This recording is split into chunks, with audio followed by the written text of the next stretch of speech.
네, 안녕하세요. 투데이 재활 고수 시간입니다. 방송 출연이 어려운 숨어있는 투자 고수분들, 저희 제작진이 정말 어렵게 섭외했습니다. 이 코너를 통해서 수익률 고수분들의 투자 아이디어와 철학까지 함께 나눠보시면 좋을 것 같은데요. 저희 재활 고수에서는 숨어있는 수익률 고수를 찾고 있습니다. 방송 출연은 어렵지만 수익률은 누구보다 자신 있다 하시는 분들, 저희에게 연락 주시면 되는데요. 참가 방법도 굉장히 간단하죠. 샵 2034 문자 메시지로 재활 고수 참가라고 보내주시면 저희 제작진이 직접 연락드릴 거고요. 만 19세 이상이라면 누구나 참가 가능하니까요. 많은 연락 기다리고 있도록 하겠습니다. 그렇다면 오늘 재활 고수 바로 공개할게요. 네, 오늘의 고수는 바로 제약입니다. 제약의 양력도 체크해 보도록 할게요. 네, 제약이는 제약회사에 20년 근무를 했었고요. 증권과 펀드 금융 자격증을 보유 중입니다. 제약이의 투자 철학도 살펴보시죠. 네, 남의 조언도 끊임없이 의심해라. 그도 결국 시장에선 경쟁자다라는데 과연 오늘 어떤 조언을 해줄지 기다려지네요. 투자 컨셉도 보시면요. 하반기 실적 부진 전망에도 원가 부담 완화로 수익성 개선 기대감 상존이라는데요. 매력이 저평가되어 있는 종목인지도 궁금해지는데요. 오늘 종목은 신중한 앵커가 바로 소개해 주실 거고요. 오늘 종목의 신중한 점수까지 매겨보도록 하겠습니다. 투데이 제약의 종목 바로 만나보시죠. 이번에는 투데이 재활 고수 시간입니다. 숨어있는 고수분들의 투자 방법과 종목을 공개하는 시간인데요. 오늘은 어떤 종목일까요? 종목 바로 공개합니다.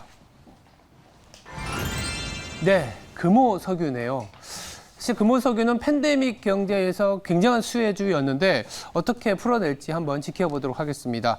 사업 내용부터 보겠습니다. 금호석유는 합성고무, 합성수지 등을 주요 사업으로 하는 기업인데요. 1976년 12월에 설립돼서 1988년 1월에 코스피에 상장되었습니다.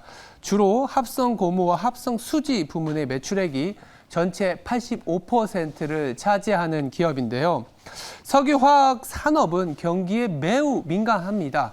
특히나 합성 고무는 수출 시장의 경기 동향뿐만 아니라 천연 고무 생산량에 따라서 수요에 영향을 받는 부문이고, 합성 수지 부분도 국내외 경기, 유가, 더불어서 주 원재료인 스티렌 모노머의 가격 변동에 굉장한 영향을 받는 그런 사업부라고 보시면 될 것 같습니다. 한마디로 경기와 수요에 민감하고 원재료 등락에 마진이 변화되는 전형적인 시황 산업이다, 이렇게 보시면 될 것 같은데요.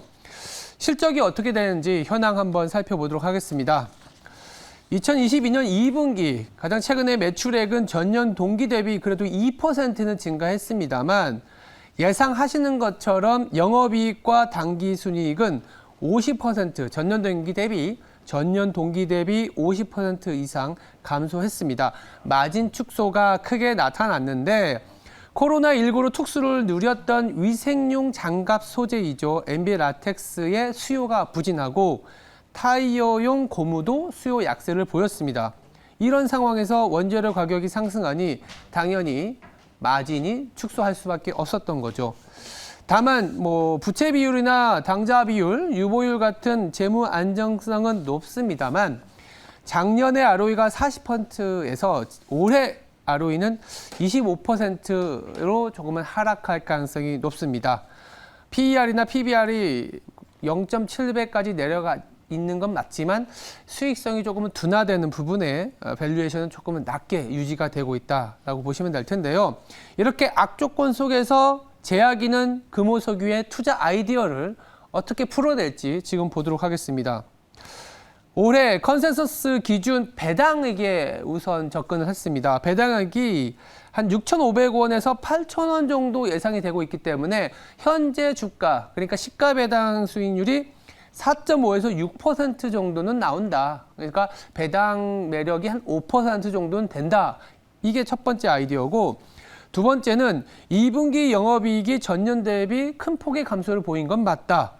코로나 이전과 비교하면 그래도 여전히 견고한 수익이다라고 보고 있습니다. 하반기에도 실적 우려가 존재하긴 하지만 원유 가격 하락세로 인해서 원가 부담은 낮아질 수 있다. 더불어서 2분기 중국 봉쇄 영향이 실적 부진의 어떤 원인이었다면 3분기부터는 중국이 경기를 살리기 위한 정책들로 인해서 회복의 가능성이 조금 높아질 수 있다라고 보고 있습니다.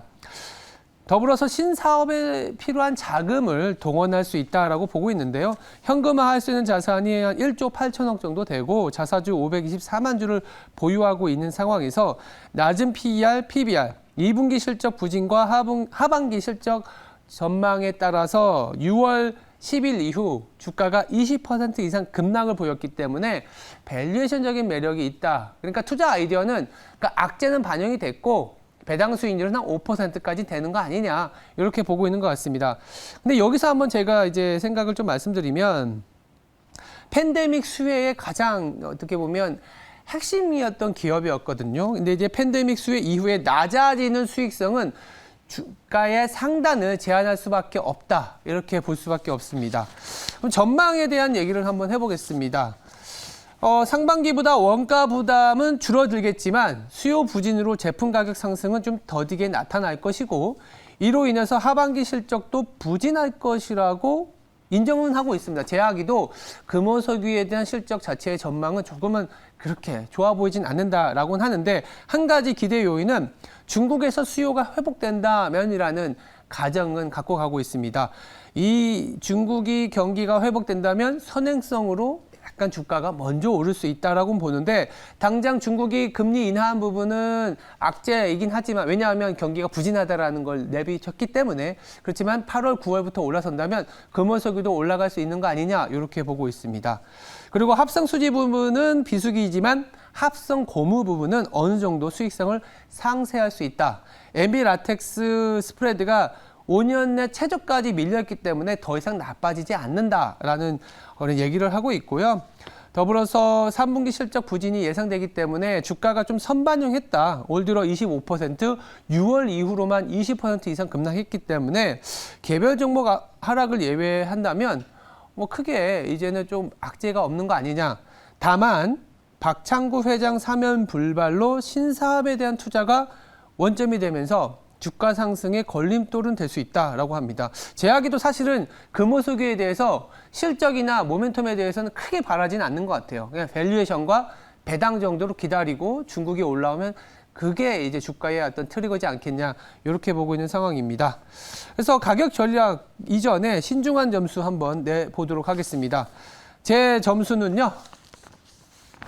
네, 50점입니다. 시황산업이고 지금은 실적이 개선된다는 기대가 그렇게 크진 않고 중국이 당장 좋아진다라는 기대보다는 최악인 경우에서 좀 정책이 나왔다는 정도이기 때문에 주가가 과연 오를 수 있을까? 근데 배당 수익률 밸류에이션 정도는 볼 수 있다. 그래서 50점을 드렸고요. 제약의 가격 전략 말씀드리면 17만 원을 목표가로 제시하고 있습니다. 6개월 보유의 손절가는 12만 원을 제시하고 있는 상황이기 때문에 6개월 보유라고 한 거는 하반 경직성에서 배당 수익률 한 4에서 5% 보고 가자라는 전략인 것 같습니다. 지금까지 금호석유에 대한 제아이고수 추천 이유였고요. 제가 중간에 제시해드린 포인트와 제아이고수 추천 사유를 감안해서 투자 판단에 도움이 되시기 바랍니다. 감사합니다.